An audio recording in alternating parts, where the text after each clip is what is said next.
Hi, just before the video starts for the introduction, I do want to let everyone know that I had to change rooms in between the recordings of this video. So I'm in progress of setting up my setup in this room, so I'm hoping everything will be all set up, especially technological-wise, before I do Twitch streaming next, later in this year. So, without further ado, hope you guys enjoy this video, and I'll see you guys later.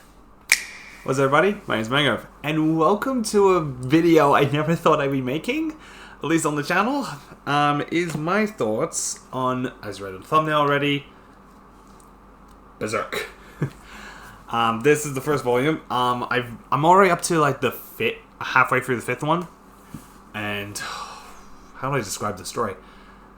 For anyone who's curious what the story's about, it's very dark. That's one of my thoughts.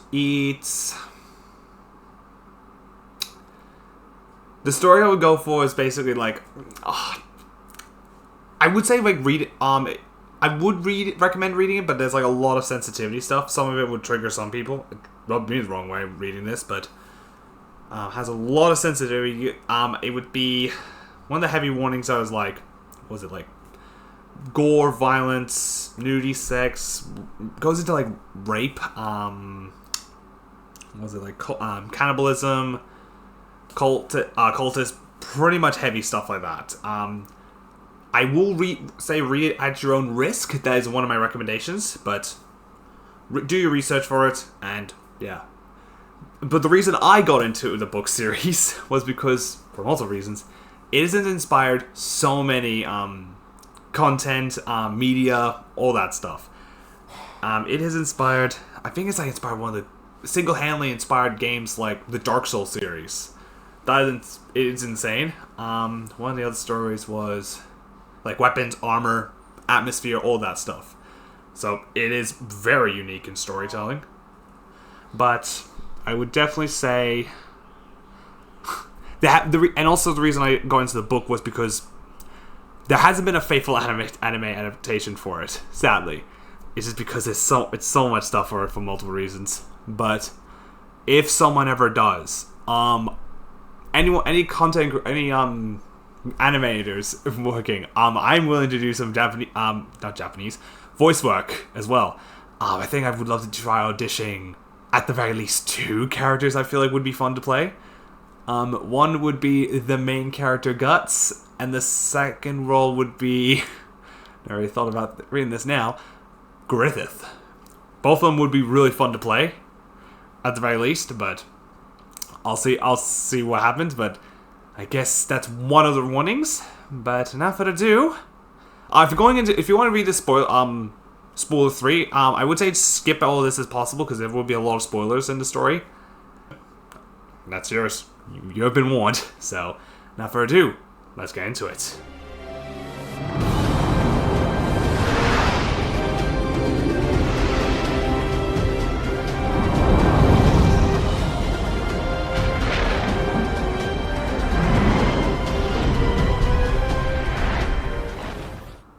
The Black Swordsman arc is, volume 1 at least, is something it throws you straight into the action. It throws you into, I won't show it on Image because the first page is already full on as it is. It's just, we meet the main character, Guts, having fun with a woman which slowly transforms into a demon. He says like you're trapped, and then he falls on, activates his cannon, a cannon arm basically that goes, yeah, you're trapped, and kills her. And he goes into the night, and that is like probably the first introduction of the main character. That is my thoughts, but once over the story, we get to meet more what Guts is like. And one of my thoughts of him in the story, I just think he's a dick to a degree. Like, I just think he's very rude, like, he seems like he's out for himself. That's my thoughts of the story. But he starts off in the story goes with, he goes into, like, pretty much his palace area, like, kingdom. I don't know, I can't remember the top of my head what the story is. I don't think it shows the kingdom in it, because I'm holding the volume 1 as it is. I won't show you the image, because Some of it's pretty graphic-y. But it does say something about the rest of the story goes like...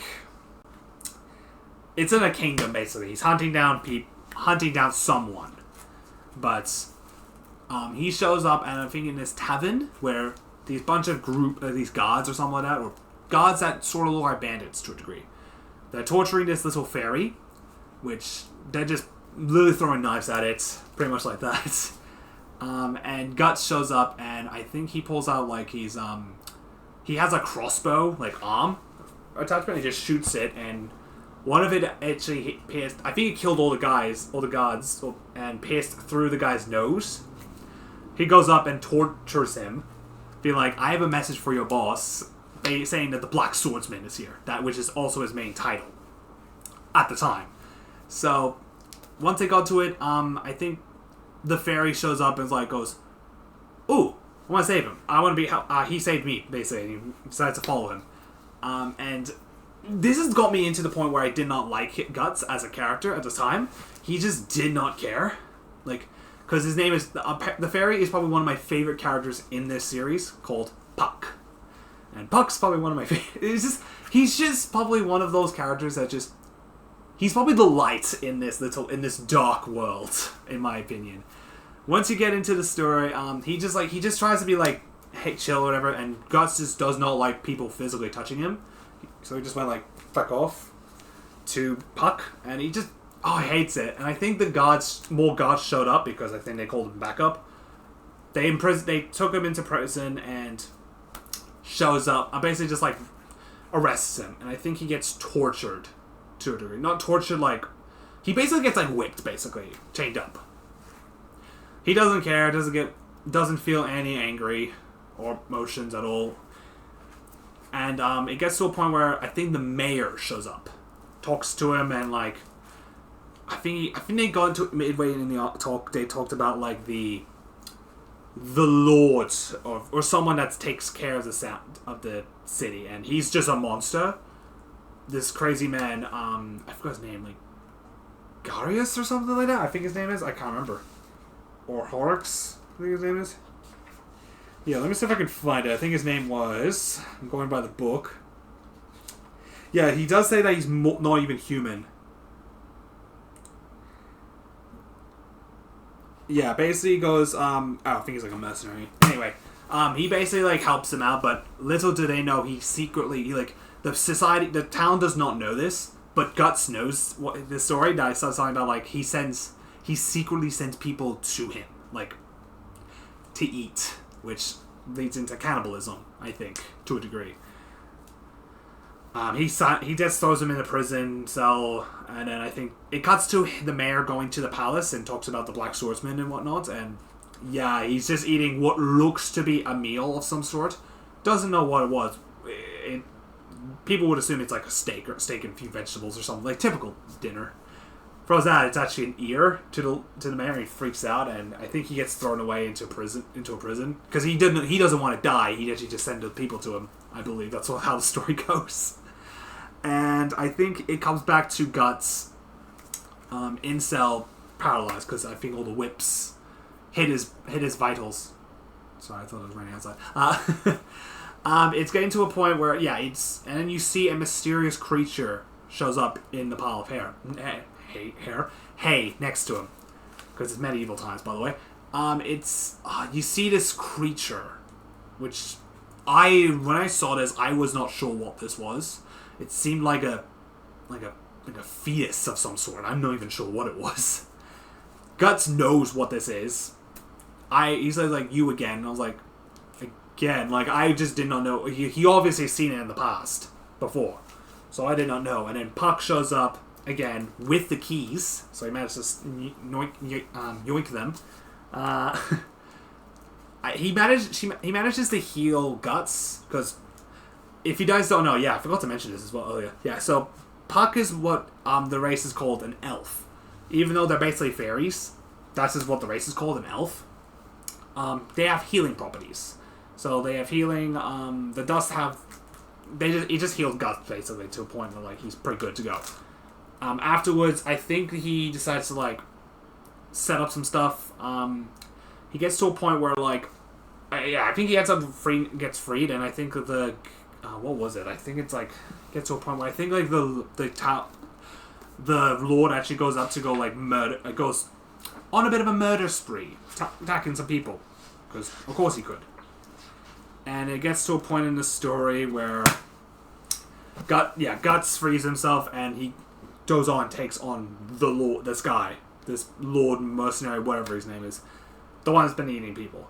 But apparently he ends up midway through the fight, like he's been shooting him with the crossbow multiple times, and he has this giant claymore, and it's bigger than himself, and I think he's like pretty tall. I looked him up. Apparently, like Guts is like 6'7", which is freaking ridiculous for me. He's taller than me because I'm like 6 foot in real life. What was I saying? Yeah, he shoots him, and apparently gets to the point where he turns into this creature, like a snake creature. So I thought he was not human, but yeah, he's apparently this monster of some sort, and managed to kill him. To kill him the same way as we seen that demon he fought in he had fun with at the start. He uses his cannon and blows him up. And the town gets saved. He doesn't care about anyone. He just does it for himself. He just walks off. Puck decides to tag along, and I think later on they get to a point, they go to another palace. And I don't know if this is the full story like this as well, because I'm still halfway through the fifth one. But he gets to a point, he meets like this count, and I think if I recall, like this palace is like, had something to do with like, executing people for heresy. So it gets into deep religion stuff. And people did not believe, like, even though if they weren't heresy or not, they were just going to get executed either way. And I think later in the story, like, bumping into it, they meet a person that's just very shady.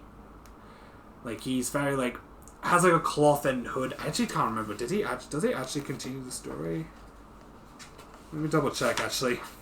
No, actually, no. I think he fights people, actually. Fights people, like, very gory, very bloody. I'm not trying to show the image. I won't. He does fight people, but he gets tailed and stuff, and ends up... Yeah, I remember now. I remember. He meets his man, I think his name is Varric, which... He was actually a victim of the Count. The Count is now the new big problem in this part of the story. I think he shows him about a mysterious... Because he was like an advisor, I think, for him. He actually helped him a bit, but he got tortured for a bit, and I won't go into detail what happened to him. But apparently, his face has got removed, like face, legs and arms. Like he's hardly stable, but he's just a hermit at this point now, or what's left of him. And I think he has a grudge against the Count, same as Guts. So he wants to fight him. He wants him dead. So they have a bit of a common enemy. So they got to a point, and they take him back. He takes him back to his house or shop or something like that, and meets him at. I think he tells a story that he had something to do with his wife and child. I think got killed by the Count. Had something like that. I can't remember the full story exactly because it's been a few months since reading the first one. It got to a point where he told him the story and got him into a secret compartment in his store. And it showed something that Guts knows of. A mysterious egg called the behelit. Which, how do I describe what the behelit is? It's basically like this weird little egg thing. It's like eyes and mouth and nose and just like different weird places that does not feel right. Kind of like a messed up potato head, in my opinion. That's the best way I would describe it, simplify it. So, Guts knows what it is, and he, like, interrogates him, being like, how the hell do you know what this is? And Puck is, like, trying to stop him. And he knows it because when he was in there, he betrayed him, and he stole the egg. Puck doesn't know what it is. Guts tells him a bit about it, goes, it's a key to a portal, to another realm. Potentially to, we don't know until later in the story, but I think he has a bit of a fight with some gods that I think he managed to kill. He tried to kill later on, but I think it's like this captain god. He's a big threat. The Count made him into like this monster sort of scenario that he just refuses to die to a degree. Guts fought him like multiple times later in the story. I won't go too much into detail of it, but it tells to a point where he does fight him, take him on, and they take. He managed to get everyone to safety, but Puck's like Guts just does not care. He's only after. He's going to go after. He takes the Behelots with him. And then I think Guts goes like. He like walks off and is like whatever, and then Puck was like saying like, "Oh, thank you so much," blah blah blah. And Varric is probably the most nicest man ever in the entire show. And I think, oh yeah, right. Oh shit, I think I skipped a specific content as well in the story. In between when they go into the point in the story, in between Palace, he does show a specific mark in his back neck, which is pretty much the same mark as, I don't know if you guys can see it on the logo. I'll put an image on it. It's basically just this mark called the Brand of Sacrifice, which apparently he can. It draws out spirits. Spirits hunt him down, basically. Which basically my best way of describing it. Afterwards, going into the story, yeah, back to where we were. He does tell about the brand. Yeah, but Varric's probably the nicest man ever. He's like, he says like, take care. It's like, yeah, but and the next thing I know is I think the Count in a demon form or some shit. I'm not too sure.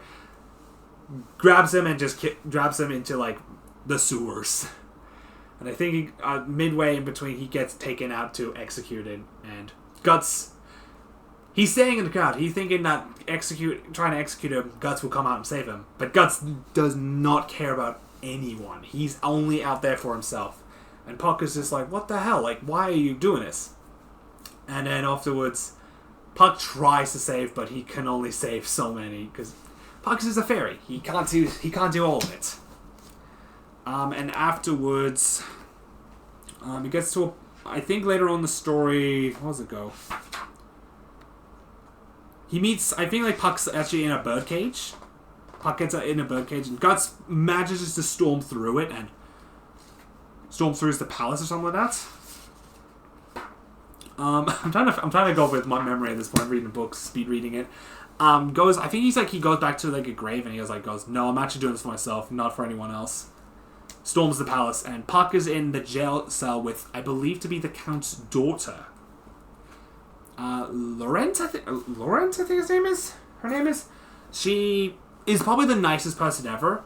She believes the reason that the Count is killing these heretics is because of her mother died because of heretics.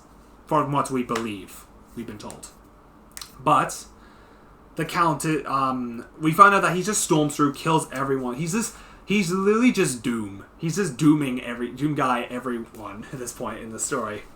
I think later on we see Laurent and Puck ends up going sneakily by Guts, and he goes into the throne room where Guts fights the Counts, and it is probably the most insane fight of all time. Manages to fight everyone. He tries to kill him, but Puck shows up and helps him, and because he doesn't know what was the Count's was, he turns into this monster of some sort, this creature mid-fight. Lawrence somehow sees it and sees his father and terrified of it, and he's just like he did not want her to see him that way. He was obviously cares for his daughter to a degree, and I think Guts ends up fighting, and I think he gets to a point using her as bait, hostage. And I think I can't remember the full story, but it gets into the point where he kills them, almost decapitating him to a degree. And I think some blood must have gone into the Behelots, and it morphs into it's all missing eyes. Because, to a degree, I forgot to mention this as well for the Behelot. The thing's alive. It does nothing, but it's technically alive. Because I remember when Puck was, talking about, oh, this thing's a piece of egg.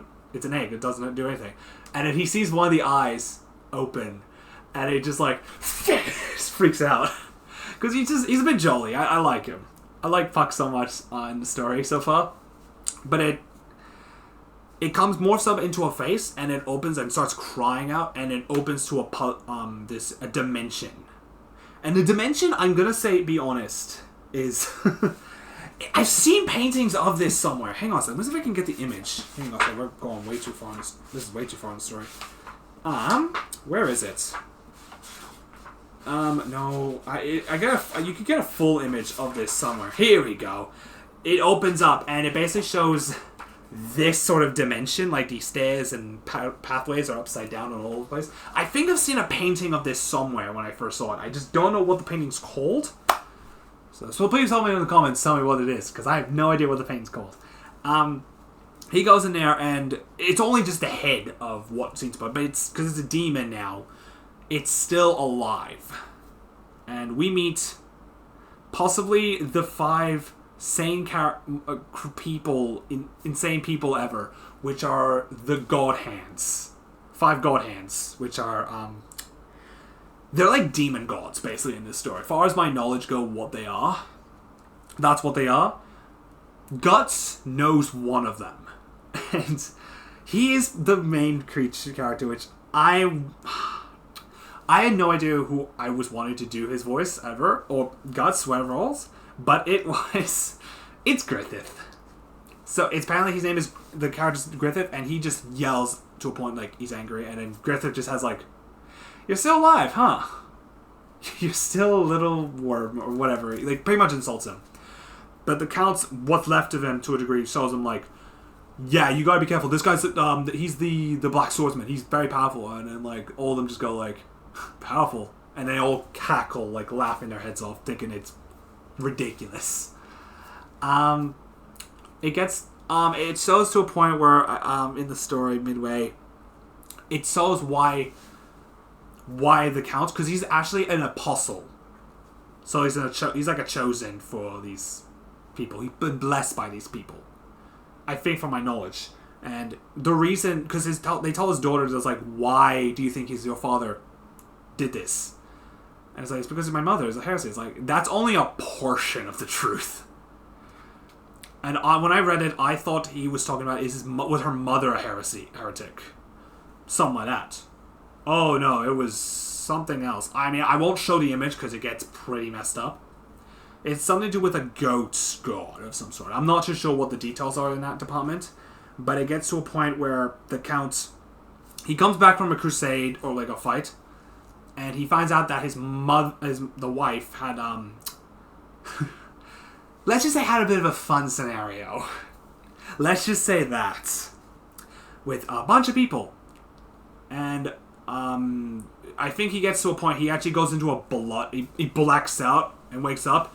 They're all dead, and I think what's left was the wife, and I think the God Hand awakened and saw that it's like, make us an offering, you become more powerful. And he decided he did not care. He decided, I sacrifice everyone, including his wife, and just killed everyone. And he decided to say, if you want more power, if you want a second chance, sacrifice your daughter. And it got to a point where I think he opens up like they open a portal to like what seems to be hell of some sort. And these I don't even know how to describe these creatures. This chain of humans, and Guts and Puck notices it's Varric, one of the people that day. He's one of them, and it's all the souls of the victims that he has killed over the years. And he did not know what to do. He was struggling to choose, like, should I get more power, sacrifice my daughter and save it, or die knowing my daughter's safe or still alive? And he made the most bravest thing, and I think that was the most redeemable one to me. He killed him, he died and sacrificed. He did not want to do a thing. And he tried to, because he was already bleeding out to the point. He was wanting to fight him and use his cannon to like shoot him. I think he missed to a degree. And afterwards of the story, he gets to I think they just went like by, and like they vanish to a degree, like they gone. And then Lawrence is just crying on there, knowing that her father passed. I don't even know how old she is. I think she's like 17 or something. I can't remember. She's very young, very like late teens, whatever. Puck is just trying to comfort her, trying to do as much as he could, and then Guts, struggling as he is with his sword, goes up to her and just goes, why don't you just kill yourself? Like, if you go to heaven, sure, amazing. Or if you go to hell, you get to see your mother and father. And then he drags out with his claymore, basically just grabs out, struggling to get up. And she's just pissed at him. He's like, I will kill you. If I see you again, I will kill you. And then, like, Puck's just trying to, like, oh shit. Like, Puck's trying to be, like, the most, like, trying to de-escalate the scenario as much as possible. And then we get to see, while they're leaving, Puck looks up to Guts, and Guts begins to cry, tearing up. And that is the end of the Black Swordsman arc of the story. And we get to see, well, that is like 3/4 of the first one. The next arc, which I might have to do, I'll do a next cut off in this one, which will be the Golden Age arc. We get to see, it starts off cutting him off with, how do I describe the story? I don't know where to begin in this part. Like, in this part of the story, it's, you get to see, you see a baby crying in this part, and crying in the mud or whatever. You see a tree, a bunch of people being hanged, or corpses, and you see a bunch of what seems to be mercenary groups came by, and they see it, and a woman comes up and picks the baby up. It was black and white, so I didn't know what it was. I thought it was mud or something, but apparently it was, I don't know if I can say this word, like basically just a pool of like what seemed to be blood and after birth and stuff like that. Like pretty much it's been born.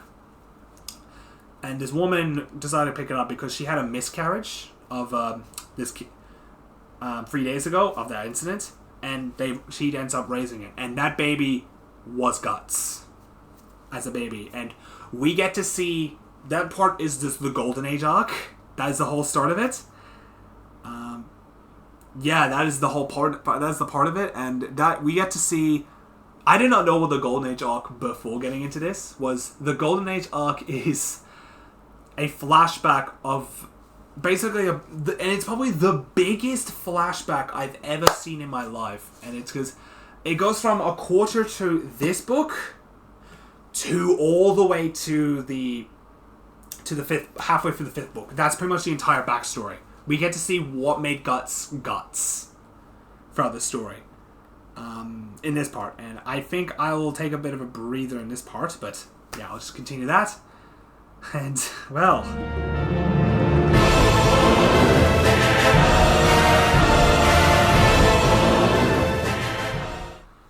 the Golden Age arc. Now this, yeah, it's pretty much, like I said, it's huge as it is. I'll skip as much as possible because if I tell all the details and everything, I feel like this will be a very long video, either way. But I'll leave all the important stuff in. So I guess we'll start off, leaving off where we did, like in the first sequence. The mother carries baby Guts from the tree. And a bunch of mercenaries start talking to each other, thinking like, is this like an omen? That like, if you find a child like that, is it like an omen? And it's like, whatever, I don't know, it's what it is. 3 years later, after that incident, believe the carer of this woman, of the I guess mother figure, adopted mother, I guess you could say, decided to take it, was taking care of Guts. She actually ends up getting like the plague. And all the people were taking care of her, like trying to treat her, and then Guts was by her side, like a 3-year-old Guts, holding his mother's arm, and then died in front of her, which is possibly the awfulest thing to see in general. And then I think they skip another 3 years, so he's 6 years old, and we meet potentially the love interest of the mother, which is I guess now is the father figure of named Gabino, which I've seen terrible fathers in my day, and the writer in this story outdone himself and made the worst father figure in my opinion. So what he it goes to a point where in the story where he trains Guts how to use a sword, but the swords they have aren't childlike. They're very big for him for a 6-year-old, so he's working with what we've got. And he was just not letting him try to fight. Just doing that, and then Guts manages to cut him on the cheek. He got really pissed to the point that he kicked him in the gut area. And all the people were like, whoa, what the heck? What the fuck? He's just a kid. And I think over time he got I think after the training, he's just trying to patch his own wounds up. Gabino just shows up going here, and he throws him a cream or something like that. And he's like, it's medicine. Put it on your wounds. And he just walks off. And then I think afterwards he skips to another 3 years. So he's 9 years old. And he goes to his first battlefield. Helps as many as he can. Helped his father figure as much as he could. And does that. He did pretty good. Especially for his age, let's be honest. And he goes in there and gets his money, whatever. And this is probably the worst part of it. He gives the money to basically the leader of the mercenary group, Gabino, and his father. Basically his money, and then he goes to a point where he's looks to a big guy. I think his name is Darius or something like that. I can't remember his name, but goes in there and he's Guts because in the middle of the night he's chilling in his bed, and the big guy shows up in his tent and tells him midway, telling him that your father, he sold you out, and he has a little bit of awful thing to him. Let's just say, I don't know how sensitive the channel would be, but I'll just say he does something what criminals would do nowadays. I have an island. Yeah. So he does that. The next day, he's just traumatized, and he's just he can't, no, he can't have it. He couldn't. He acts like he never happened. And I think afterwards they go into a fight or an ambush fight or something like that. I can't remember the details in that one. But I think midway he grabs a crossbow and just shoots him. Manages to he kills him off and makes it look like he was it was some people killed him in the process in the run. But yeah, I think after that incident, Gabino lost a leg and he couldn't sort of lead properly of the mercenary group, and I think afterwards he was was it 4 years? Wait, is it 2 years later? I think so. He's 11 now. He shows him he has a dog. Gabino has a dog now, and he just starts drinking away. He's just not great. He tries to he want to fight and everything. He's he doesn't care about him. And I think some people were making fun of him. It was yeah, Gabino, the bastard, whatever, prick, whatever he calls him. I can't remember the insults, but he tries to have it go. What are you to say? Blah, blah, blah. And it was he just gives up. And I think later that night, Gabino shows up and tries to put a sword out on Guts' thing. And it's you ruined everything. It's after we found you in that tent, you died you were born of a corpse, which is when they found him. He decided he manages to fight back. He was just trying to confuse it out of instinct. I think he ends up it happens so fast almost, but it ends up he ends up piercing. He grabs a sword and it falls off, and Gabino trips him into the neck and dies, and all the camp feels freaks out wait, why'd you killed him and everything. Guts just bailed. Everyone thought he killed him and it's treason, and they actually ended up hunting him down. And Guts is just from his backstory, that story alone is already awful, and I could see why he's like that even afterwards. And that's just the tip of the iceberg of this story. He ends up running away and manages to survive by wolves, falls off, and a bunch of not mercenary but merchants, I think, or travelers, found him and put him back to health. Didn't tell that bit, but and it skips to 4 years later where he's 15, and he kind of acts pretty much almost the same way as what we see him in the first volume. He doesn't like being physical touched because he doesn't trust anyone. I feel like if he do, they're just gonna manipulate him or who knows. But he's really strong. He gets to a point where like he's just a wandering mercenary. He would just do it for the job. And there was a point in there where he helps this group and he kills this captain mid-fight. Where he's like, this legendary guy was... His armor's pretty cool as well. The image will be there. But he gets to a point where he looks like... He kills like... Apparently he killed like 30 people in like one fight. It was insane. Guts managed to kill him without a sweat. And I think the captain of that group was saying like, hey, you should help me. Become my squire, and basically be a knight apprenticed. But he was like, nope, F you, and he just leaves. And I think afterwards, you see, there's a mercenary group who saw this midway, I think. Because I think there were multiple people fighting that fort, I think. I can't remember the details. But we meet the group. I think 2 people meant to showed up and attacked Guts. Just think he's like, oh, because he killed that captain, we think we can take him on. Think it was the best. But he managed to kill them both.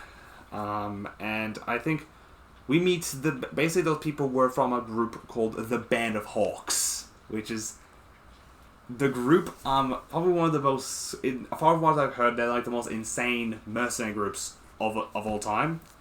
And who led that group, and this is the moment I realized I wanted to do the voice of this character, which was our boy, Griffith. So this is just before we meet, this is like, before whatever happens to when we see him now as a demon god. So something happens to him midway. So when we found out with Griffith, Griffith just sounds very like, I'm picturing him very posh, very elegant, very calming. And I think afterwards we found out that Griffith saw him up the hill and introduced himself. And he joins him a duel, basically. And he fights him. Griffith actually loses. No, Griffith. Guts actually loses. Griffith wins and he goes like... and he says like, you mean so... You're like very precious or something like that? Like, he's very useful. You think he has potential. And I think over the years, I think we meet another... Actually, no, in between the fight, we see a girl who shows up, which is named Casca, who is... Honestly, she was angry. She doesn't like Guts at the start. She just think... At the moment, once he got recruited, she just thought of him as like... Oh, it's just like the new guy. He's just like... favorite. But like, before, she used to be just as good... She's just as strong as Griffith. And I think afterwards they managed to go to a raiding party. They do like a raid night raid? Yes, night raid. And afterwards the story... How does it go? They do a bit of a night raid. They save... Something happened with Guts, but Guts gets saved. I think afterwards they show a bit of a... I think the next day they have a bit of a drink and we meet so many cool people. Probably...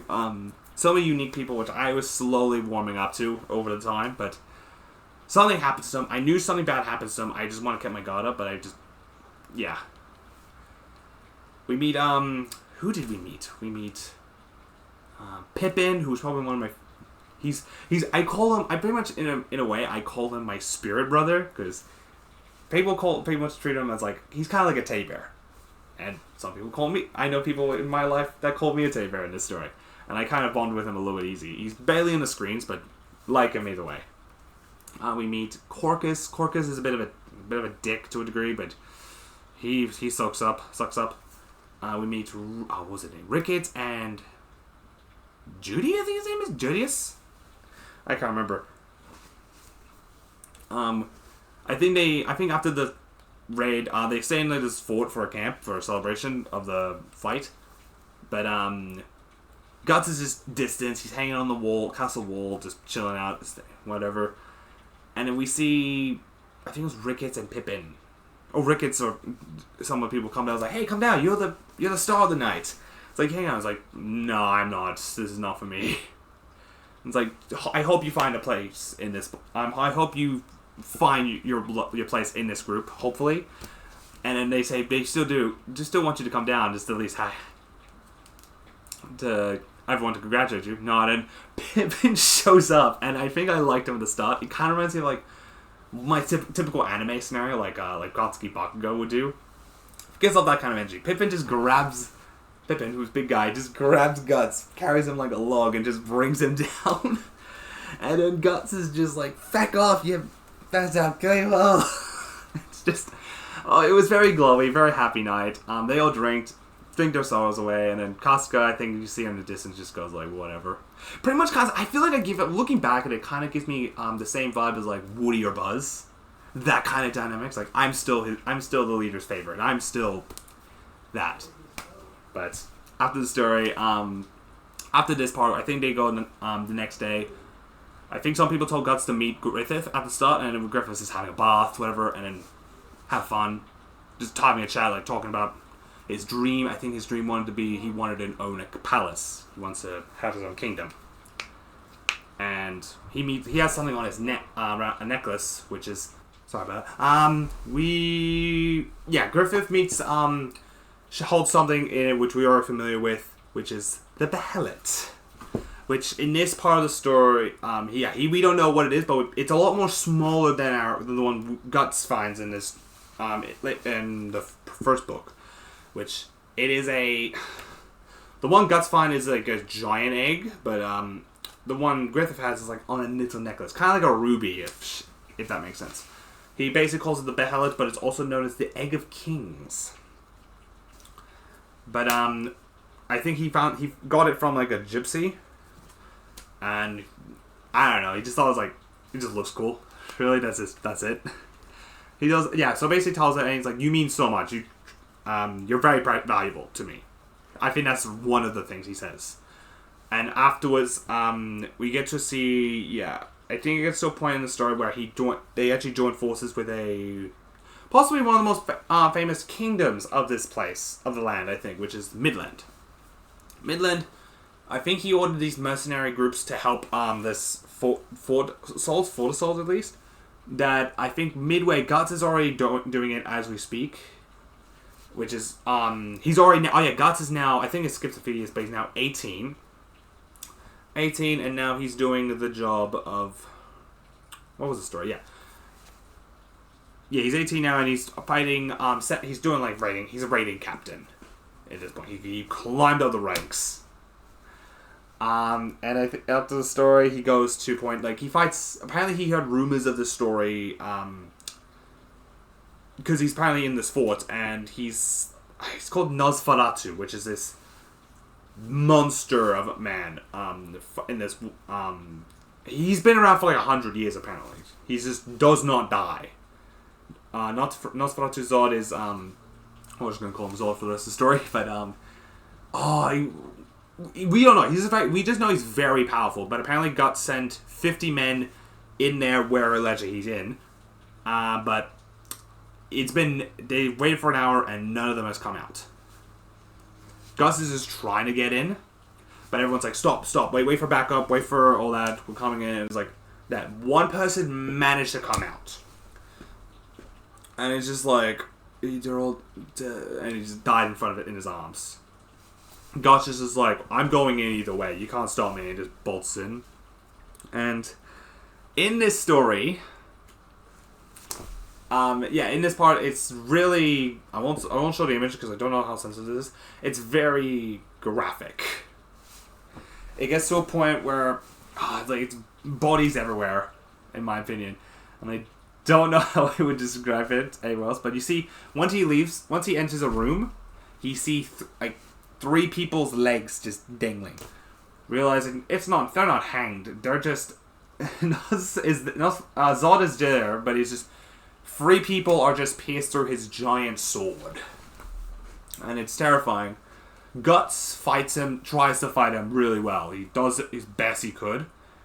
And I think midway in the fight, Griffith shows up. The backup shows up, and Griffith shows up and helps fight him. And,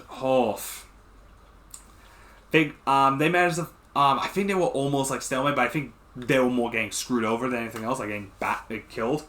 But I think Griffith's necklace showed up, and Zod sees it and goes, the Egg of Kings. and he's just like terrified, knowing it's from the god hands, which he knows what they are, and looks at Guts and goes, because he sees potential in this fight. Like he says, like maybe next time I see you, we will have a big fight. I will wait. Death will come. Death is your fate, and then somehow he's like very horns and everything, and wings show up, and just flies off.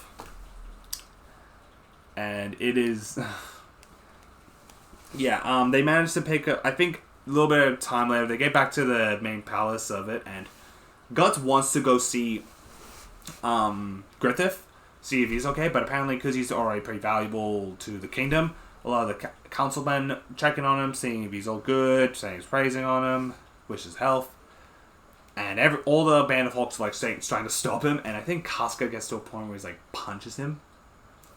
Like this girl, and it's just it is just I don't even know my opinion with her. She's just very rude and distant, and I don't know why. And I think it gets close once we laterwards, but I think in the story,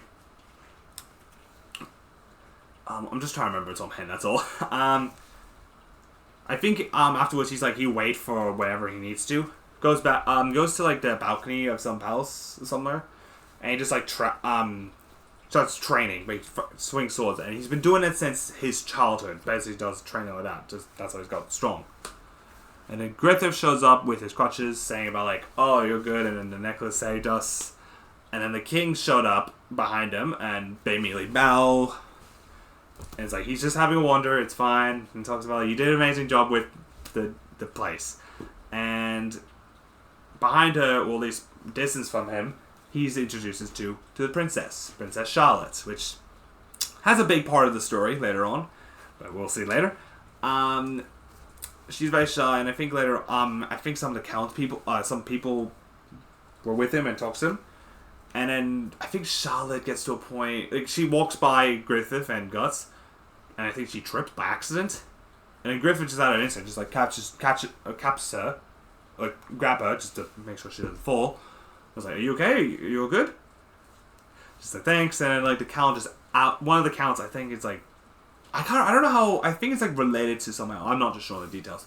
He just was like, how dare you? And he just like, backhands him. Griffith. I keep mixing these two up for some reason. Hits him, and he's just like, how dare you touch the princess without permission, blah, blah, blah. And he's like, and he goes like the most devilish smile. And this is, in my opinion, in this story, is what I love. I would love to do these two voices as well, because maybe that's why I'm mixing these two up, because I love these two characters so much. Just voice wise, I feel like I have potential to do. Anyway, yeah, Griffith does a whole devilish smile, goes like, "Forgive me," and then like his lips is bleeding. And I think afterwards, in between, like, cuts off to where this count guy is. I forgot his name, like, Corcus? Not Corcus, but something else. I can't remember his name.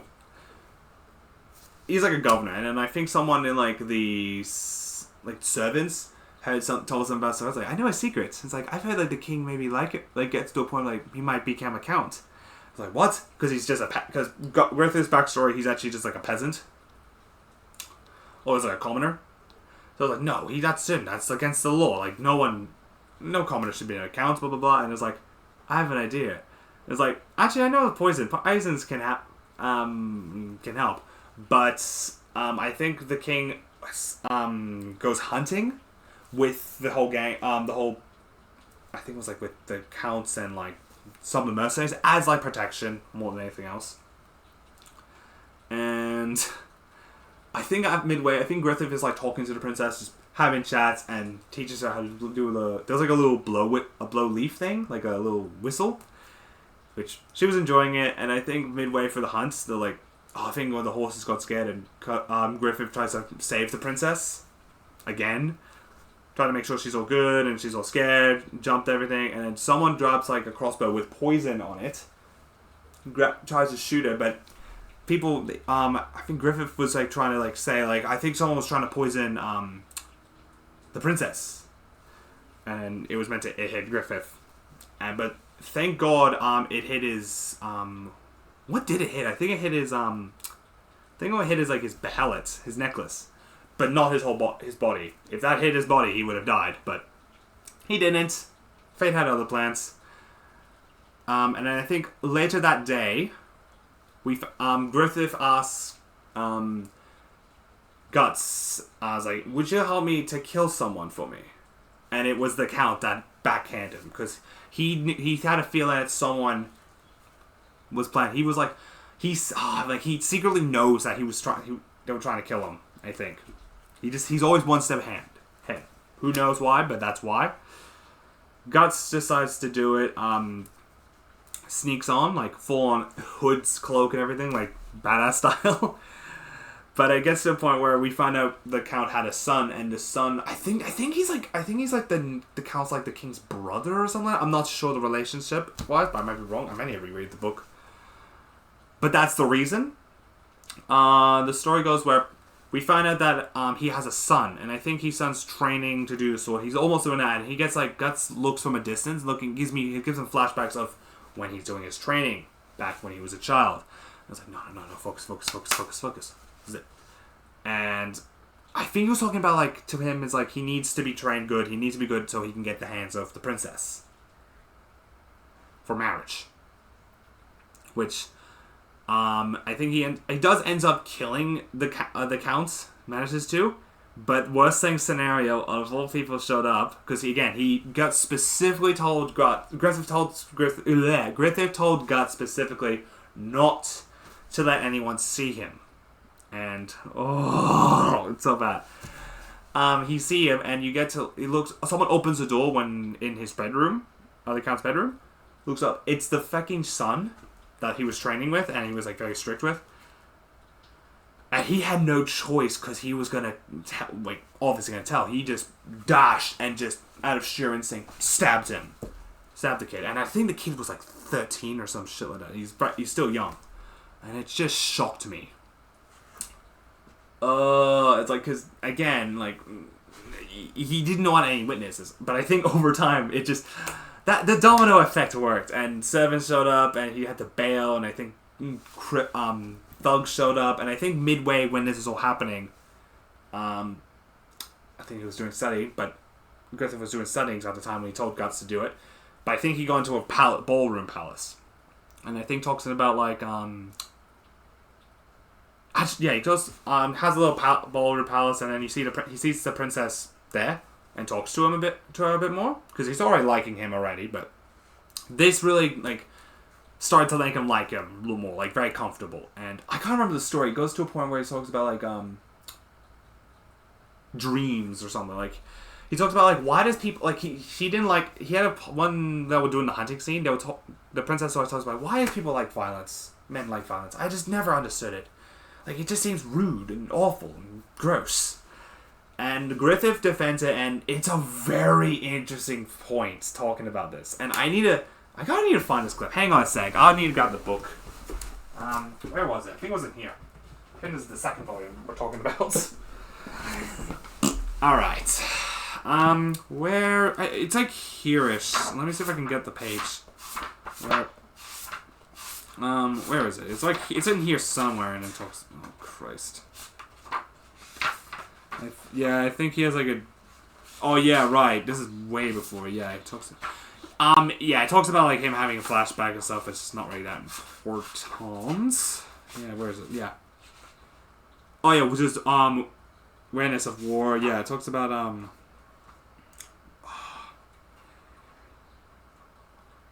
Yeah, if there is no dreams to take in whole, yeah, it's talking about like just talking about the people who seek war. People are saying like, it's because people want to desire war. Because we take things that we cannot take with us. It's in our nature, and I think talking about like dreams, and it gets to a point where it moved her to a point that's like, wow, like even for a commoner who is a general, I think that's what rank he is now. General who kind of acts like a scholar to a degree. That's why. And then they find out that, like, I think Guts was already bloodied up and managed to escape the guards and whatnot. They didn't see who it was, but they knew someone had killed the cat. And it was like, I think he was about to go up the stairs and Casca told him to stop. Because I think they told, because I think he bumped into the group and he's like, where's the count? Oh, the count, Griffith. He's like, I think he's in the party at the moment. And he goes straight to it. And Casca's like, stop, wait, trying to chase after him. And I think afterwards he told him and listens to him. And he says, like, the reason I would like to have a friend, the way I see a friend is, he says, is for someone to be my equal. People are the same as him. And Guts heard that. And then I think some maid told the princess, like, your uncle and your uncle and cousin are dead. I was like, wait, what? And it was like, and you see like behind the princess's eyes, you see him have like the devilish smile of all time. I think I can get the image of it in the book. Where is it? It's like here somewhere. Here it is. Like, it's like this scene. I don't know that, like, this scene is probably the most creepiest of smiles ever. Like, he tells them that he gets awful, and I think afterwards he gets into, I think he becomes a count, I believe. Afterwards they start charging to, they get marching to war, and what was it, like, the person who told the counts that, he was actually starting to suggest the poison thing, and I think he knew that he's told the story, or knew something, so Griffith psychologically messed around with him. I think it was such a weird thing to do. Afterwards they go fight him, and then they fight him to, I believe the people who they're fighting with are I think it was like the whale people, or shark whale people, I'm not sure, knights, I can't remember the knights group is called, but that's what the main thing is. Casca and Guts, I think they're working together in this scenario. Griffith is just doing something else at the time, but they were like the front lines ish. So they fight him, and I think midway, in the image, I knew what happened midway in the story, even though I think it was more leading to it. Like, you see, Casca's like doing the story, and you see like she has like a pain in the gut. Now, and I had a feeling because I thought she might have been on her period in this story, because I thought that is a cramp. That's just what happens. And I think they have to fight. They fight. I think she ends up fighting like the captain of it, and he says like awful things to her because she's a woman. I won't go into detail what he says, but I don't know. Yeah, it's just very. Yeah, he says like, you're a woman. If I win, you basically make my prisoner and my army's plaything. If that makes sense. But yeah, and afterwards Guts shows up and helps the fight. But I think after the story, I'm just trying to think. Yeah, they actually got shot by crossbows and stuff, and they fall off a cliff. Casca and Guts both, and in this part of the story, yeah, they actually managed to get saved, and like Guts managed to float away, and everyone thought they died, and they're just focusing on the fight. And I think they managed to win, I think, at the time. Or at least made them retreat. And then I think they just like wanted to see if they can find a search party for it. But they think there's a good chance. Griffith wants to help him, but then some of the commanders will like thinking like, no, it's like, are they really that valuable? Well, he says, it's like we have all the things to be worried about. So like he just like had no choice and just like leaves. Which I know I want him to say he's very useful, but I think they want to save him, but I don't know. They think there's a good chance they're dead, and they just waste time. They'll waste time. So Guts and Casca managed to save. They saved themselves, and I think he's more injured, and I think because they just got out of the water. I think they ended up hiding in like a wood trunk just to get dry. And Guts ends up going to the point where he's not. It does sound creepy if you think about it in a way, but I'm thinking of it as more like he's just trying to help because they got wet, and I think it's like European-ish style like weather, so I'm guessing very cold. So what wet clothes and cold-ish weather is not good weather. It's a good scenario. And it started raining almost as right now, and he just starts like I think he starts undressing her and just to keep her not get sick. Found out that she's on a period. It's like, and it gets to a point where I'm like, I guess that's valuable. And just like, woman is being hard. It's hard to be a woman, or some shit. And it cuts up, and then like he's just guarding her basically. And I think, We get to see Casca's backstory afterwards, and let's just say, I guess you could say she got sold into slavery. That's the backstory, and by a nobleman, and saying she's a good maid. But because she's a woman, Casca was a woman. Medieval times, it might be very harsh nowadays, but like as a woman back in medieval times, men had more value than women. Women, especially being the youngest daughter of the family, you're kind of just an extra mouth to feed. So her family sent her to to this noble. The noble had a bit of had other plans and decided to go a bit of fun. Let's just say fun in this scenario, and it's not great. She runs away from the carriage, and then weirdly enough, Griffith shows up. I think she's like 12 at the story. I think in this scenario, yeah. Griffith shows up and like saves the day, and he goes like, "At this point, do what you want. It's like you can go back to your family or live your life, up to you." But she knows that if she came back, it's gonna be a nuisance. So she decided to end up joining Griffith's group. And it's like, I fulfill your wish. And then ends up joining her, and I think she ended up like becoming like, she had feelings for Griffith. I think that's why that's the reason why she hated Guts to a degree. She did not want it to. She just wanted to be noticed by him, and it doesn't feel like it. And sadly enough, in the story, and I knew where Griffith was going, and I think in the story, my opinion is, Griffith doesn't see, like, Casca likes Griffith, but Griffith doesn't like Casca. Like, not that way. But I think Griffith sees more value in the princess than anything else, because if he can have a chance to marry the princess, he has a better chance of becoming king. I think that's his mindset, at least, to get what he wanted. But afterwards they get saved. I think they end up get saved. Oh no, wait, actually no. They do get saved, but I forgot the details as well. Because they ended up showing like I think she get covered in like leaves and bush just to keep her dry, kind of like a blanket to a degree. Realized she was nude, and I think she just got like angry and be like, just like froze everything at her and just like at him. I gets really angry and just like, what the feck? I tried helping you. Yeah, it is an interesting tie, and I think, what was the story? They ended up getting ready, and I think they're all good to go. Like, they think they're safe. So they just try to grab up, and I think Casca gets dragged up, and he goes like, I think Griffith gets to a point where he's like, has an argue with Casca, being like, oh, come on, hurry up. It's like, oh, what should I know? I'm a guy. And it's like, oh, it's an interesting clash when it comes to gender roles, if that makes sense. It is a weird clash, in my opinion. But afterwards, I think some enemy found him, and then Casca tells him to. Guts tells Casca to just go find the group, hopefully, and then he fights him. And I think they do manage to fight him, but I think Casca does manage to find the group in time, but then Guts managed to fight. He had to kill 100 men. Just 100 men.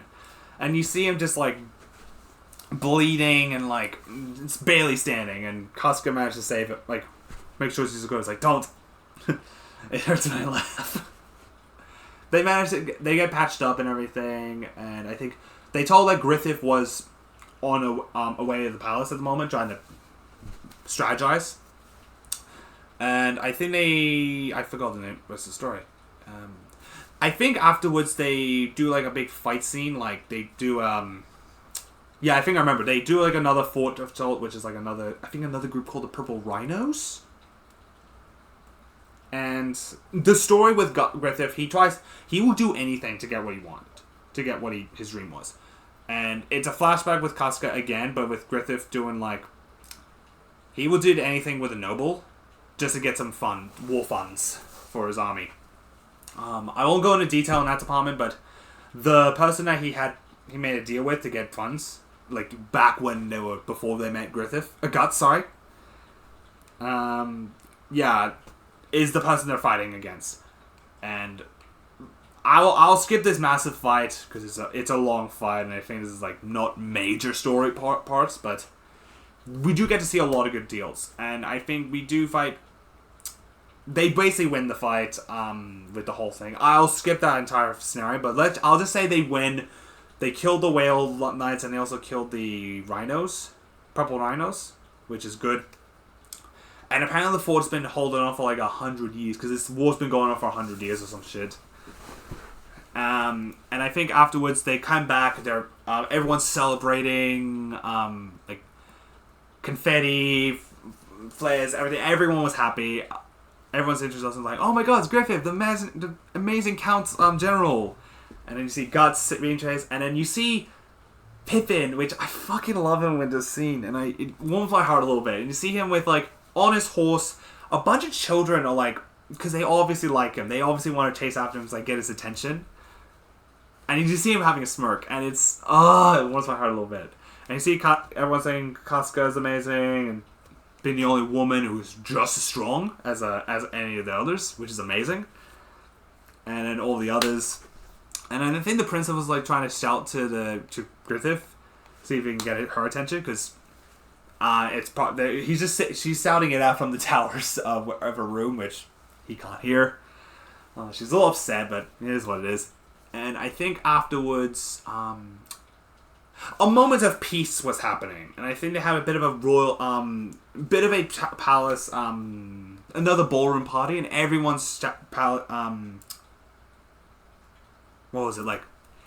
Helping out, they're cheering everything, and then I think they got to a point where the queen did not want this as well, which is I think we found out later on that she's also the stepmother of the princess, so it's like the king's second wife. Did not want Griffith to be anything higher. And I think afterwards, because of the incident of the death, and they knew about it, and she was behind these like groups, this group of people that wanted to kill Griffith, or at least assassinate him. But the person that, I think one of them was to mention the poison to that count earlier. It's so messed up to a degree, and it's like, it is insane that Griffith can get to a point that he can one-up them. They were planning to poison him with wine or something like that. Poison in the drink. And I think Guts and Casca like talk about their stuff and everything, and they mentioned I think they were talking about like all the girls were like showing up to the people when they rock up in their formal outfits, and everyone's like, oh my god, you're amazing, blah blah blah blah, and then like Guts leaves to get some fresh air or something like that, and then I think Corcus, I think his name is, he mentioned something about like, oh, don't worry, Guts is actually just a word that you can't say nowadays, F-A-G. You can't say that word, and I'm like, looking at him, I was like, this is how you know this book was from the 90s, because you can't say that words nowadays. But in the story, how do I say this? I think Casca shows up talking to Guts,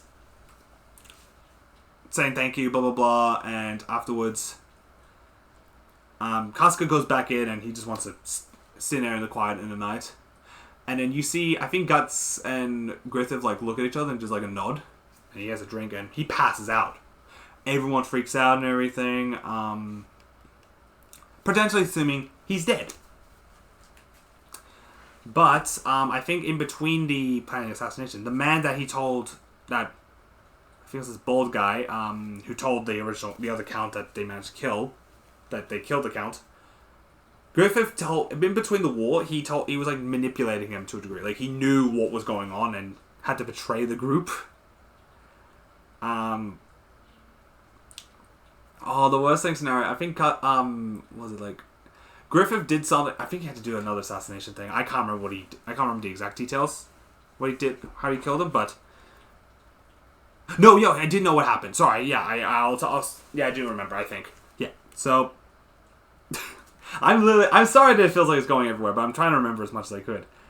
The queen says, like, celebrates, like, thank you for helping me kill him, and then realizing, wait, what's that smell?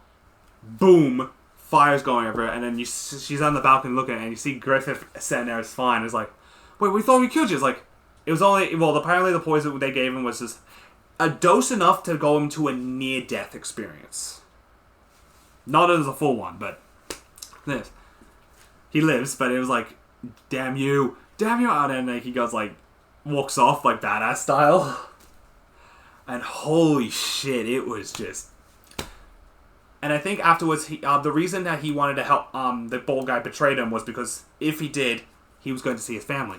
And they managed to help him, but I think, what was it? I think they said something... Oh, it's not even right in this book, sorry.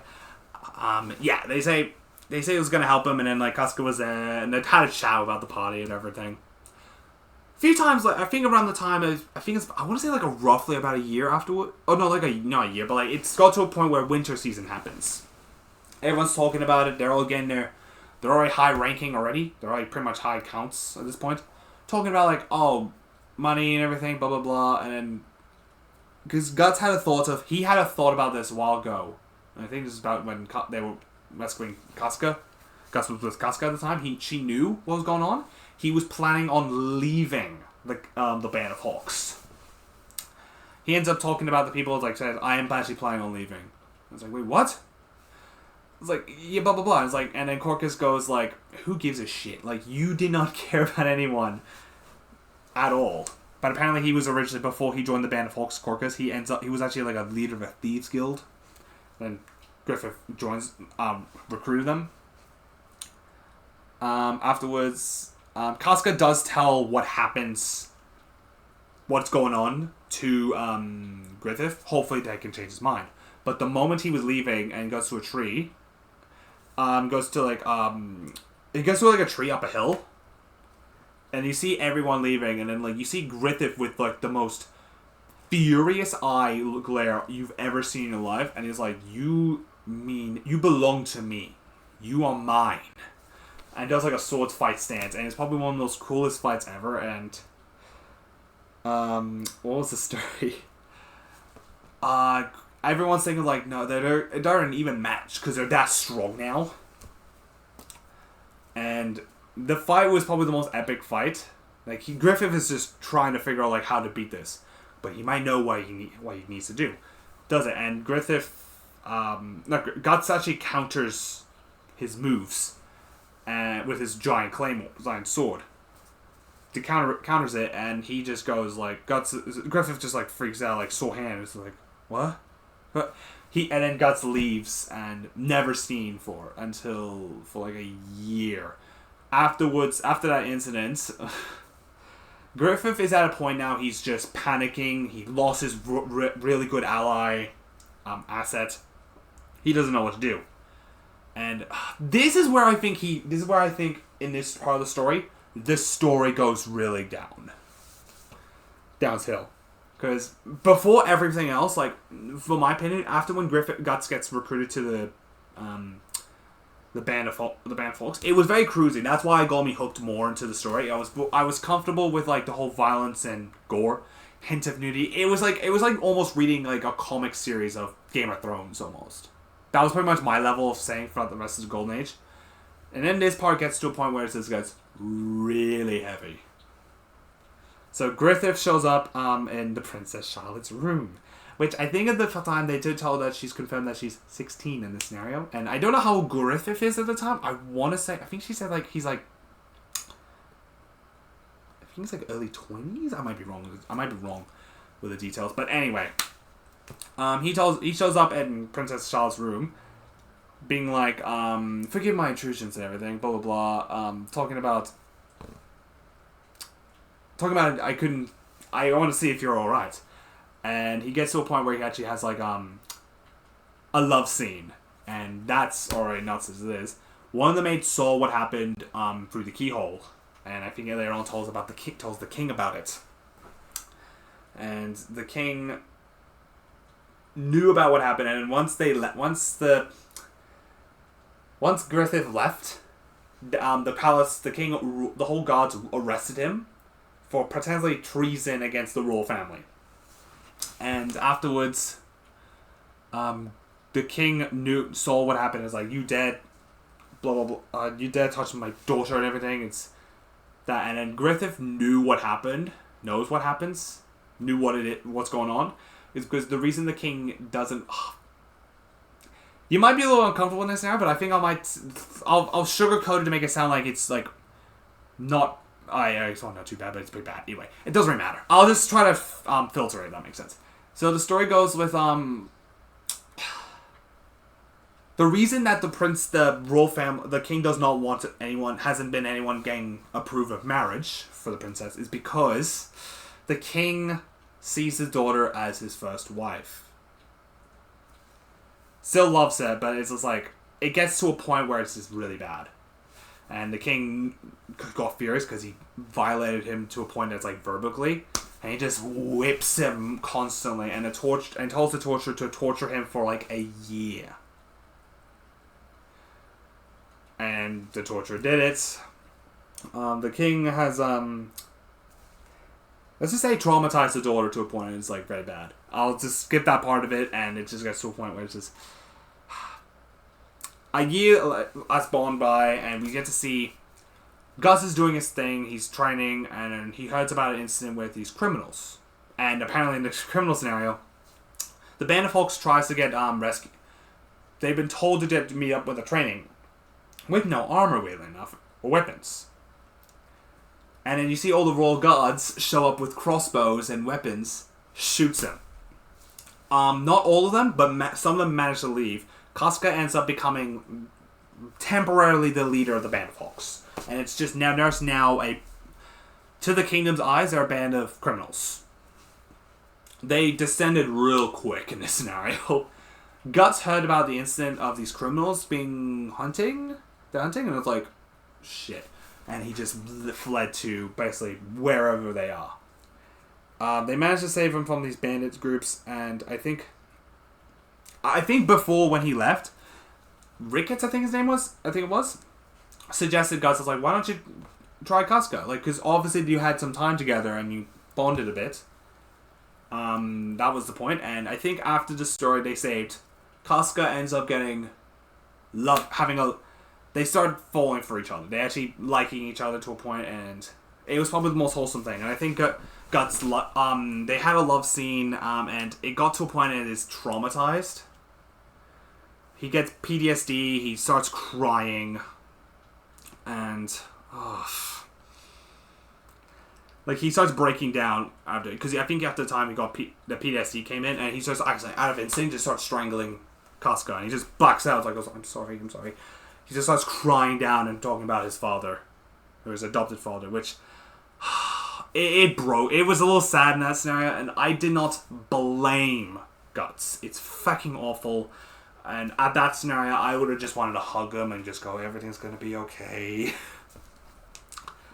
After the story, after this scenario, the love scene, they plan to go and rescue, because it's already been a year afterwards, so Griffith's already been tortured heavy enough, and, hang on a sec. I'm getting a little stuffy, hang on a sec. Yeah. Sorry. I think they're planning to rescue Griffith. Hopefully get back to where they once were, but who knows?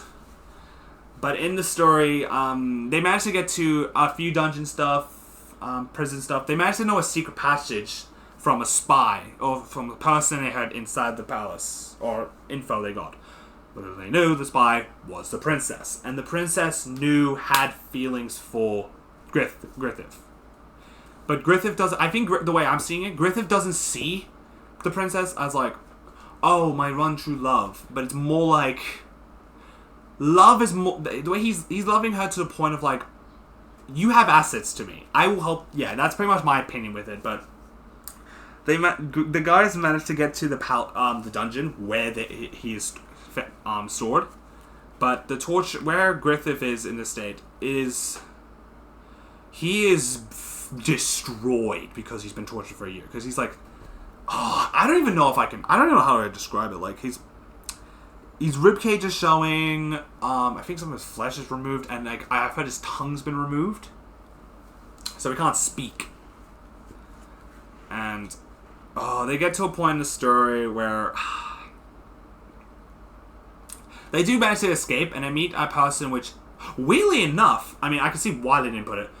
Out of all the anime adaptations of Berserk they did, This character was never in the anime adaptations because he's just that fucked of a character. The king gets angry, realizing it, and the princess. They think the prince they were using the princess as a hostage, but it's like let Griffith go, please. But the king says he did, but he lied. He sent out the Black Dog Knights, which one of the people was Wild. His name is, and Wild is a fucking insane character. Like, he's just a violent man. Because apparently the band of Black Dog Knights, they're just a knight group. They're not even called knights. They should not have the right to be called knights. They're just criminals.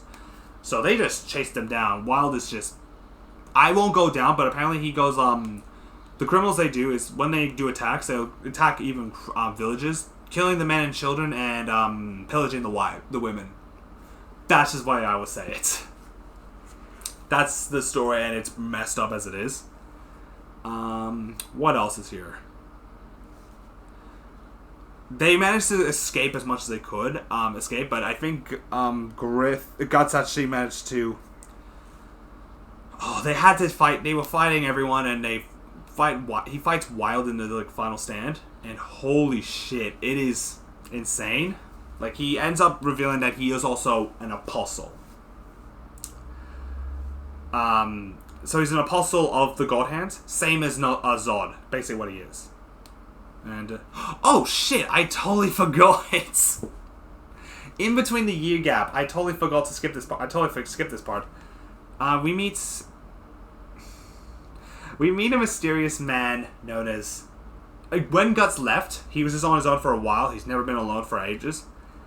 He meets a man known as the Skull Knight, and he felt an aura and thought he was Zod again.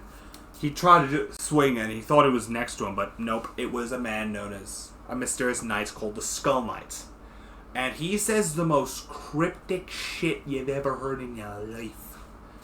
And he says...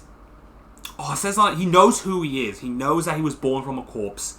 He knows that, like, death has basically been with him all his life. It has been his fate and destiny. He was destined to die either way. And then he just fades into smoke. He just gets confused.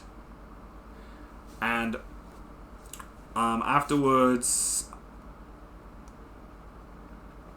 back to... Wild was up in his apostle form, and he just tries to kill everyone, and it's insane. And then all of a sudden, Zod shows up behind... Griffith almost, pretty much basically kills him, almost. And Zod shows up and just kills Wild. And he goes, like, Fate, I'll let you wait your full strength. Wait till you recover. Then we'll have a big fight. And he flies off again, never sees again. And when they get to a river point, they got regrouped with the whole group, only what's left of it. I think Ricketts showed up with Ricketts with another group, which is one of the people, which probably good, but I think he gets like filled up with some water, and they thought bandits were attacking, and he fled back to run.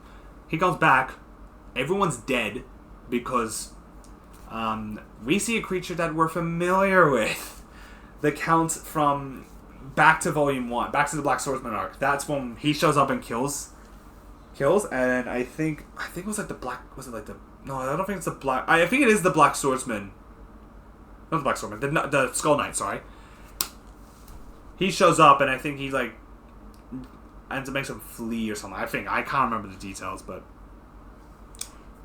He flees, and I think...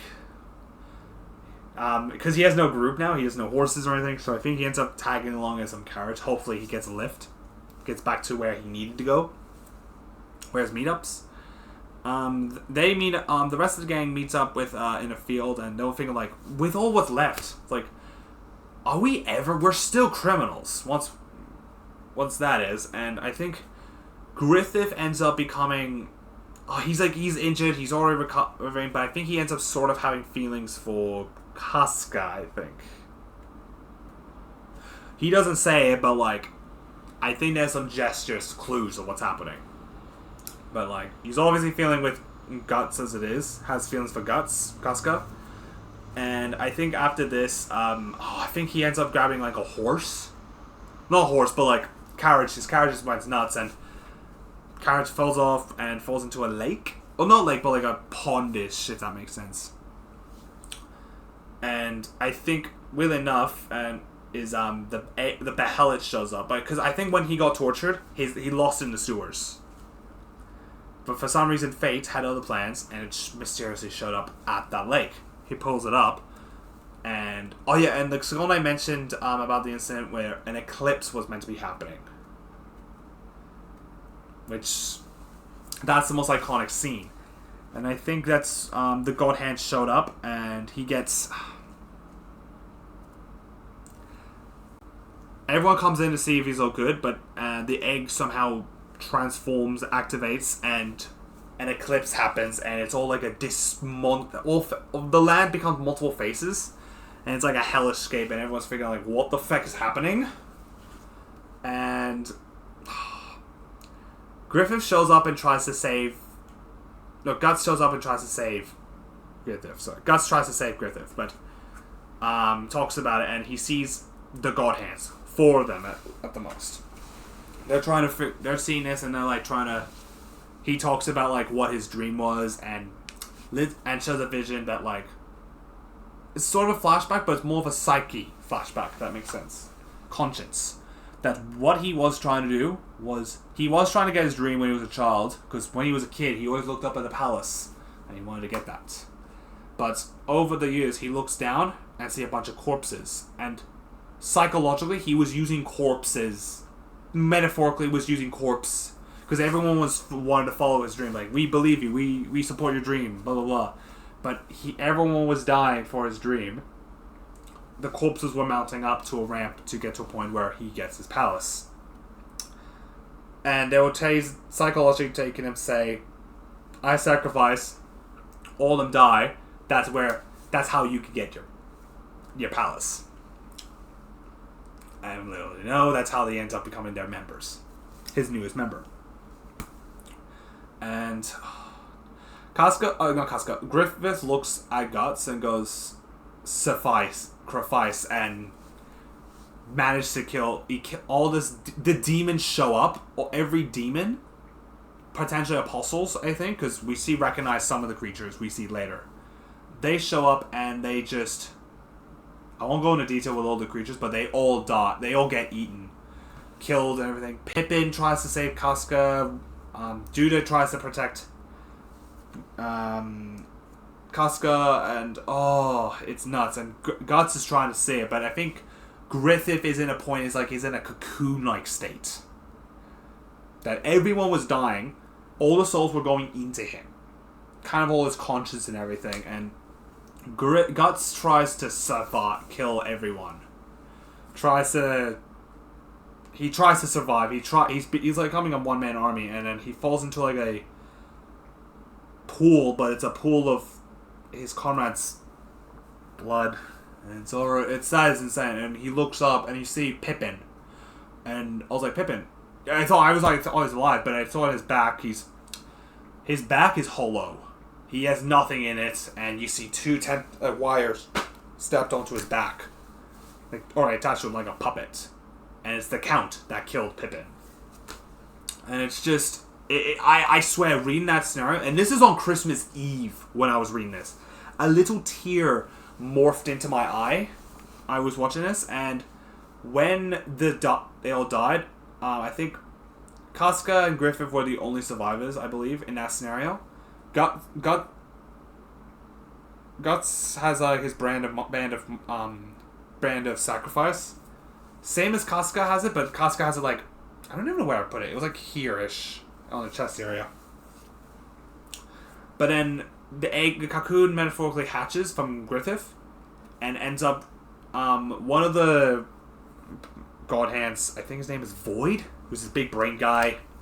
Shows up going, "Arise, Femto." Femto rises down, and I think No, Griffith. Well, what's left of Griffith is now. Whatever Griffith is, I don't know if there's any good of him left. He's already dead. It's all gone. It's all evil now. And Guts, I think he was like trying to make sure, and he got bite his arm.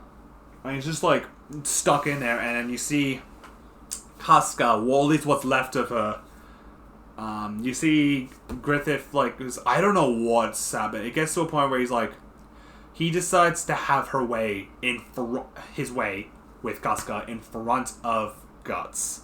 And he's just screaming. He grabs a broken knife. He has like a broken knife and just starts stabbing the demon. Hopefully it will let go. It didn't.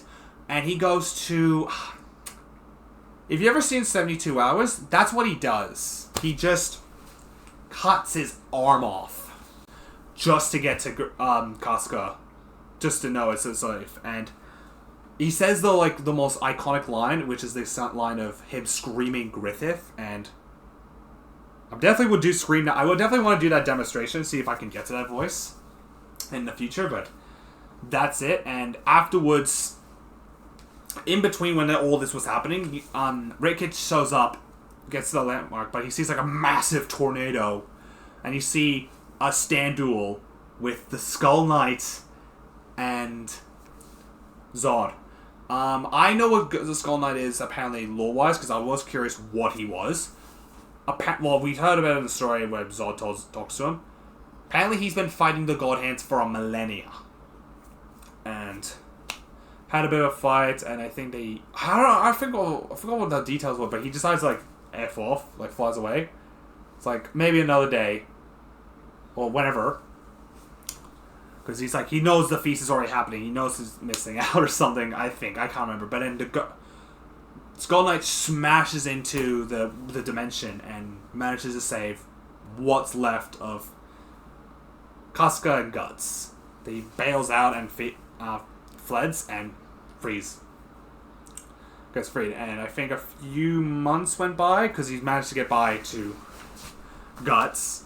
Because they actually went back to what believed to be a blacksmith where Guts met in between the breaks, in between the year where he departed.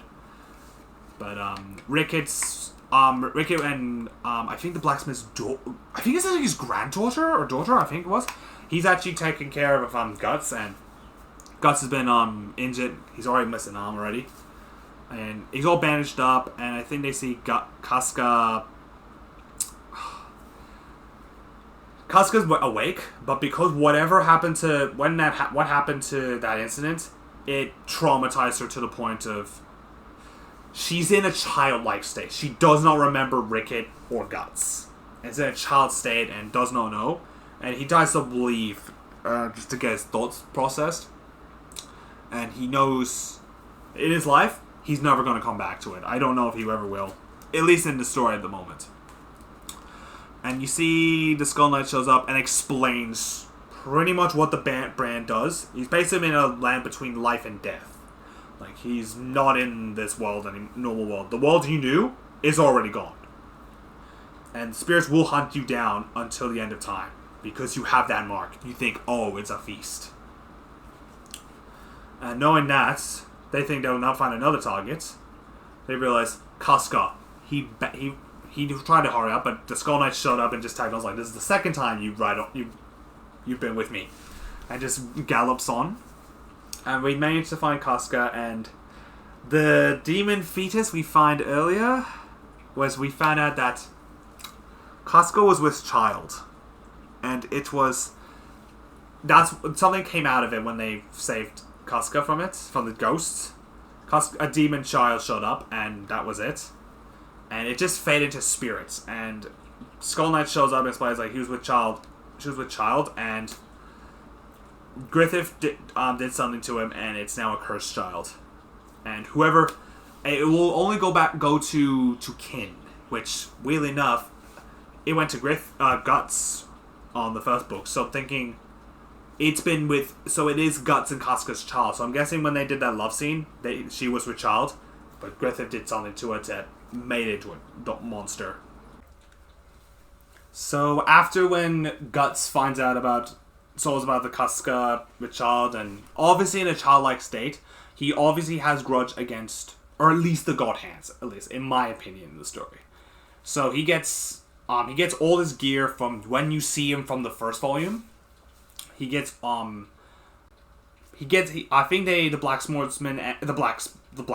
blacksmith, sorry. He gets him and Ricketts, like, basically forges him to, like, make a metal arm. They manage to make a metal arm for him and has some cool features. Gives him the cannon hand and the repeating crossbow. And afterwards, he find a weapon called the Dragon Slayer, which apparently from the blacksmith told us it has the ability. It was meant to. He was an order from a kingdom or some shit. I can't remember. Told him that he was meant to kill a dragon, but because of this weapon is that strong, it's not even a sword. It's just a block of iron almost, like to a degree. Well, this is description wise. It's just it's that heavy. No one can wield it.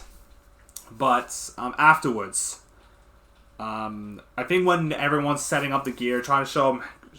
Ricketts trying to show how guts works, how it works. A mysterious person shows up, and it's another apostle. And it's like, ooh, a feast. It's like, one of you buggers got out. And he transforms into...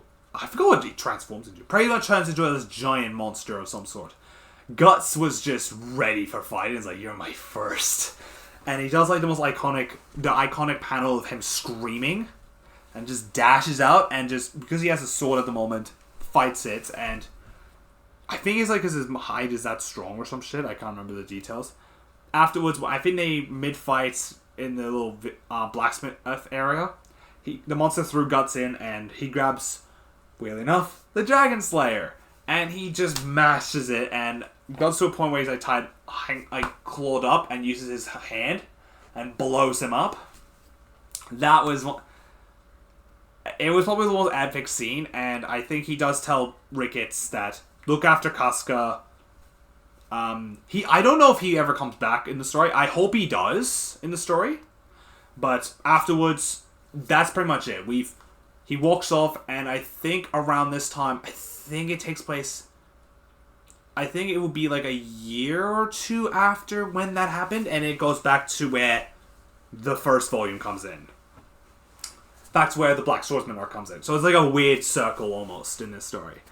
And now we're up to date, and the next arc I'm going into is called the what's the arc called again? There's the book. I thought I had it here. Okay, I forgot where the book starts off. It cuts off in like this scene where Guts is like walking off into like the dark shadow world, and I have the book here. It cuts off to that and the conviction arc. I think that's what it's called. That's the next arc I'm going into, and I think it takes place exactly after. I think the next arc in this one will take place after where we last saw him with in the Black Swordsman arc. I think it takes place some time passes by after when Guts and Puck took out the Counts and met Griffith and everyone. And I don't know how long. I want to suggest... This is my suggestion. I don't know if until I read this book takes place. I want to suggest like a few days. Maybe a few weeks, maybe. I'm not too sure. But afterwards, that's all we know. And apart from that, that is where I'm going to end this... We're going to end this video. I don't know if I'm ever going to continue this book, because after the Golden Age arc, because I knew something bad was happening. I did not know how bad until now. And I'm going to be honest, that story broke me as a reader. And like, I was emotional distress. Like, I was on Christmas Eve out of all days when I was reading this, and I was just it broke me. Like, some of my folks saw me just sitting here just like, I was like that. That's how distressed I was. And this is coming from a guy who could handle like heavy stuff, like violence and messed up stories. I've heard stuff about it, but this one kicked the bucket for me. And it was something. And I would not recommend it to just anyone, but apparently I've heard from people who read it, it does get worse. and it scares me more. Like, that is just still the tip of the iceberg of the story. Probably from not Guts' story. Guts has probably seen everything. But it gets worse as a story. I'm scared as it is. And I don't know if I'll ever continue this into a series. But I just want to have the thoughts of at least the Golden Age and the Black Swordsman arc. That's why I'm going to keep it as it is. But if you guys do want me to add more into the thoughts of the stories, let me know in the comments. Let me know if you like anything of this. I will try to see if I can slip into more of it or make a channel of me reviewing anime or manga. But apart from that, thanks for everyone who at least watched my thoughts, listened to my thoughts of the video. And yeah, and I'll see everyone in another video. Peace.